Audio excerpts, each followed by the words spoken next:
দিন যত পার হচ্ছে বিপিএল এর সময়টা ততই এগিয়ে আসছে।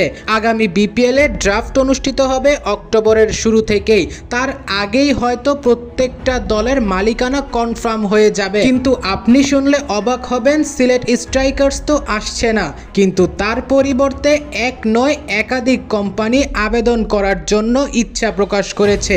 এই যেমন কিছুদিন আগে বললাম, একজন লন্ডন প্রবাসীর আবেদন করতে চায় সিলেট স্ট্রাইকার্সের মালিকানার জন্য। অর্থাৎ আবেদন করার তো সময় এখনো দেওয়া হয়নি, প্রাথমিকভাবে ইচ্ছা প্রকাশ করেছে সেই লন্ডন কোম্পানি। শুনলে অবাক হবেন, কিছুদিন আগে সিলেটের মালিকানা নিতে আবেদন করার জন্য আগ্রহ দেখিয়েছে ইউএসএ অর্থাৎ আমেরিকান কোম্পানি। তবে এখনো শিওর জানা যাচ্ছে না তারা আবেদন করবে কিনা, যেহেতু আবেদনের ডেট এখনো দেওয়া হয়নি। আবেদনের ডেট দেওয়ার পর ফাইনালি বোঝা যাবে কারা কারা আবেদন করছে, কোন কোন দলের জন্য। কিন্তু প্রাথমিকভাবে যে ইচ্ছা প্রকাশটা আছে সেটা সিলেটের জন্য একদিক দিয়ে লন্ডন কোম্পানি, অন্য দিক দিয়ে আমেরিকান কোম্পানি আবেদন করার জন্য ইচ্ছা প্রকাশ করেছে।